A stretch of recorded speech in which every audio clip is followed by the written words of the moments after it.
Senhor presidente, senhores e senhoras parlamentares, trabalhadores desta casa e aqueles que nos assistem, bom dia.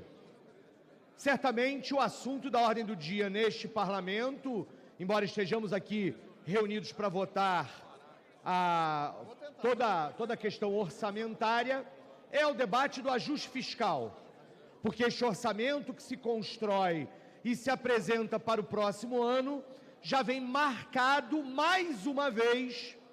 por uma lógica neoliberal de olhar as contas públicas e administrar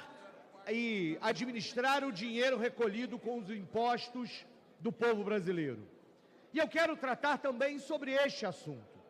Há uma lógica neoliberal de ajuste fiscal a presidir o debate público sobre o orçamento e sobre a economia brasileira.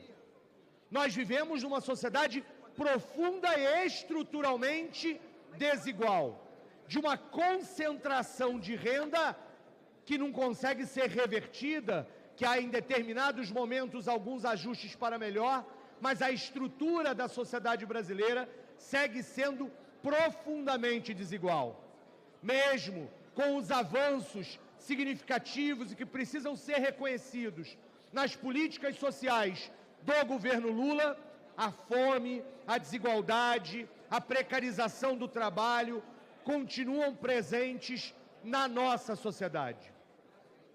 É exatamente por isso que, desde o debate do chamado teto de gastos e depois do arcabouço fiscal, a bancada do PSOL se posiciona contrariamente a uma lógica que deixa intocado a questão dos juros e da dívida e olha para os gastos públicos como algo a desequilibrar contas e, neste ponto, medidas restritivas e que retiram direitos.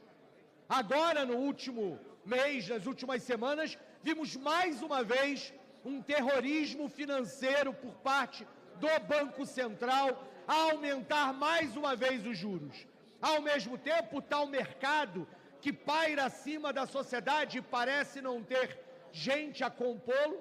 está lá apresentando e mais uma vez pressionando, jogando o dólar para cima para pressionar que o Estado brasileiro, mais uma vez, pense o seu orçamento e a sua política econômica e fiscal para beneficiar o andar de cima, beneficiar os poderosos de sempre, aqueles que sempre estiveram no poder na nossa sociedade, retirando direitos dos mais pobres, daqueles que mais precisam que o orçamento público lhes garanta condições de vida. É exatamente por isso que neste plenário nós lutaremos contra essas mudanças no benefício de prestação continuada, que a troco de dizer que combaterão fraudes, dificultarão o acesso aos mais pobres desses benefícios necessários.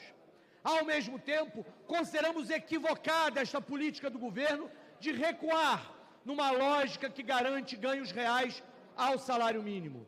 Esses são princípios basilares que poderiam levar o governo Lula ao sucesso, mas podem se tornar um tiro no próprio pé se continuarem por este caminho. Por outro lado, as medidas que aplaudimos quando anunciadas no pacote de ajuste fiscal, a revisão dos privilégios dos militares,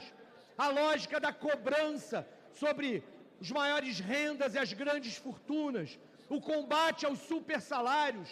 tudo isso chega esta semana no plenário aqui da Câmara e do Senado fragilizado. E isso é sinal que, mais uma vez, o lobby dos poderosos está agindo sobre esta Câmara e sobre esse Senado, sobre esse Congresso Nacional, que precisa olhar para o conjunto da sociedade brasileira e inverter a injusta forma como nós tributamos a nossa sociedade e a injusta forma como garantimos os direitos.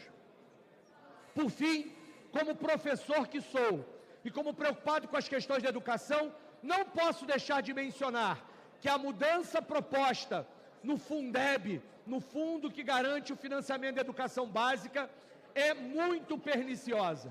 A complementação da União, que deve ir para os municípios mais pobres e para os estados mais pobres, ao ser direcionada para a questão da educação integral poderá terminar na mão dos estados e municípios mais ricos, invertendo a lógica de enfrentamento à desigualdade que o Fundeb e a complementação da União se prestam. Por fim, eu sigo sendo base deste governo por acreditar que ele é a melhor alternativa para nós defendermos a democracia e enfrentarmos a desigualdade. Mas esse governo precisa dar passos mais firmes nessa direção.